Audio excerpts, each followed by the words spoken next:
जैसे अगले बार जो रामदास सोरेन ने झारखंड मुक्ति मोर्चा को 22,000 से ज्यादा वोट से जो विजय दिलाए थे, इस बार हम लोग कोशिश कर रहे हैं कि 30 से 32,000 वोटों से उसको विजय दिलाएं। सर, ऐसा लग रहा है कि जो विपक्षी दल भारतीय जनता पार्टी के विपक्षी दल यानी कि बाबूलाल सोरेन की भी अपनी जमीन स्तर पर कार्य कर रहे हैं और ज्यादा एक्टिवली वो काम शुरू कर दिए हैं। बाबूलाल सोरेन को तो यहाँ घाटशिला की जनता उस तरह से चाहते भी नहीं है और राजनीति के लिए वो नया खिलाड़ी है।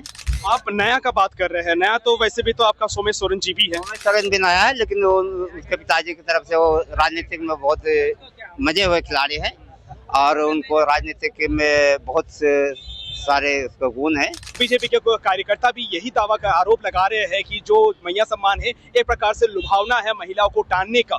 यहाँ पर तो एक एक महिला को 10-10 हजार लोग देते हैं वोट खरीदने के लिए। बिहार में प्रधानमंत्री दिए, सुबह बांटे हैं, शाम को आचार संहिता लगाते हैं।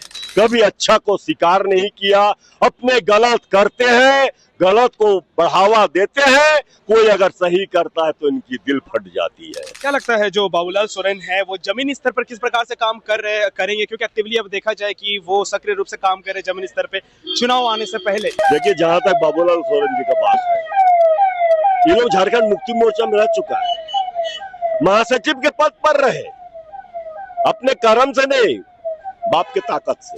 नमस्कार, मैं ओम कुंडू, आप देख रहे हैं सुसत संवाद। फिलहाल इस वक्त मैं मौजूद हूँ घाटशिला विधानसभा के सर्कस मैदान पे, जहां माननीय मुख्यमंत्री सभा को संबोधित कर रहे हैं। आपको बता दें कि आज 17 तारीख को घाटशिला विधानसभा उपचुनाव 2025 का नामांकन हो चुका है।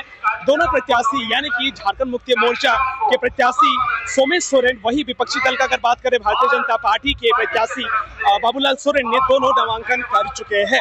फिलहाल इस वक्त जो आप देख पा रहे हैं, जो भीड़, जो जमावड़ा देख पा रहे थे, झारखंड मुक्ति मोर्चा के जितने भी यहाँ समर्थक दल और जो जनता यहाँ आए हुए हैं और अपने जो पार्टी को है वो समर्थक दे रहे हैं। सो आज यहाँ बात करते हैं किस तरीके का जनता की रणनीति है, किस तरीके से वो सोमेश चंद्र सोरेन को एक विजेता के तौर पे देखना चाहते हैं, किस तरीके से देखना चाहते हैं। चलिए आकर बात करते हैं सीधे इस वीडियो के माध्यम से। यहाँ जो उनका जो स्वर्गीय पिताजी रामदास सोरेन जो थे, इस क्षेत्र के लिए बहुत से विकास का काम किए हैं और जैसे अगले बार जो रामदास सोरेन ने झारखंड मुक्ति मोर्चा को 22,000 से ज्यादा वोट से जो विजय दिलाए थे, इस बार हम लोग कोशिश कर रहे हैं कि 30 से 32,000 वोटों से उसको विजय दिलाएंगे। सर, ऐसा लग रहा है कि जो विपक्षी दल भारतीय जनता पार्टी के विपक्षी दल यानी कि बाबूलाल सोरेन की भी अपनी जमीन स्तर पर कार्य कर रहे हैं और ज्यादा एक्टिवली वो काम शुरू कर दिए हैं। आप क्या लगते हैं कि क्या होने वाले हैं जितने भी ये हैं कि बाबूलाल सोरेन हरा पाएंगे इसको या सोमेश सोरेन बाबूलाल सोरेन को हरा पाएंगे, किस तरीके से है? क्योंकि दोनों ही अगर आप देखेंगे दोनों ही मुखाड़ा अभी नया है, जमीन स्तर पर किस तरीके से काम कर सकते हैं? हम लोग तो यहाँ बाबूलाल सोरेन को तो यहाँ घाटशिला की जनता उस तरह से चाहते भी नहीं है और राजनीति के लिए वो नया खिलाड़ी है। वो उनका जो नया अभी जो वीडियो वायरल हो रहे हैं, जिस तरह से कह रहे हैं कि इस झारखंड बेरोजगारी को ही पूरा ये। आप नया का बात कर रहे हैं, नया तो वैसे भी तो आपका सोमेश सोरेन जी भी है। सोमेश सोरेन भी नया है, लेकिन वो उसके पिताजी की तरफ से वो राजनीतिक में बहुत मजे हुए खिलाड़ी है और उनको राजनीतिक में बहुत सारे उसका गुण है। इसी तरह से हम लोग जो जानते हैं इसके जो उनका जो पिताजी का जो लहर थे, उसी लहर में उसको 30-32,000 वोट से हम लोग इस बार विजय बना। बताइए सर, क्या कुछ कहना चाहते हैं? अभी जो क्या रणनीति है और माननीय मुख्यमंत्री जी भी समर्थक दे रहे हैं सोमेश सोरेन जी का, उसमें क्या कुछ बदलाव है और क्या हो सकते हैं इस विधानसभा उपचुनाव में? पहले तो सबको बहुत बहुत नमस्कार, सबको जोहार।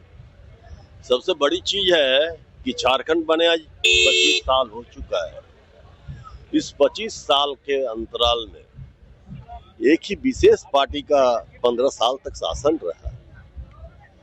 उस समय में हमारे जो गरीब लोग, जिसको आज हमारे प्रधानमंत्री जी बोलते रहते हैं कि 5 किलो अनाज वाली बात, वैसे लोग एक्चुअली तकलीफ से अनाज के लिए परेशान थे, खाने के लिए परेशान थे। लोग भात करके मर गए थे, ऐसा भी रिकॉर्ड है सरकार के यहाँ। उस समय इन लोगों को लिए देखा तक नहीं। मगर हमारे झारखंड में कॉर्पोरेट घराने को लाके खेतीहर जमीन को एक कॉर्पोरेट को दे दिया गया जो विद्युत उत्पादन करके बांग्लादेश को सप्लाई कर रहा है। बीजेपी के कार्यकर्ता भी यही दावा का आरोप लगा रहे हैं कि जो मैया सम्मान है एक प्रकार से लुभावना है महिलाओं को टालने का। देखिए दिक्कत यहीं पर, हमारे झारखंड में मैया सम्मान दिया जा रहा है। कौन मैया को? जो आंगनबाड़ी सेविका है उनको नहीं मिलता है, जो सहायिका है उनको नहीं मिलता है, जो भी सरकारी योजना में काम करते हैं उसको ये सम्मान नहीं मिलता, ये लाभ नहीं मिलता है।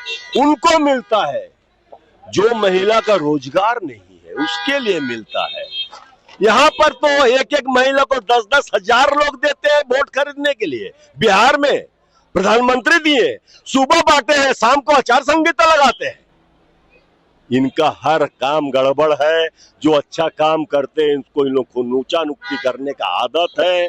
कभी अच्छा को स्वीकार नहीं किया, अपने गलत करते हैं, गलत को बढ़ावा देते हैं। कोई अगर सही करता है तो इनकी दिल फट जाती है, क्योंकि लोगों की नजर खुल जाएगा तो कभी इसको आया तो परेशानी होगा।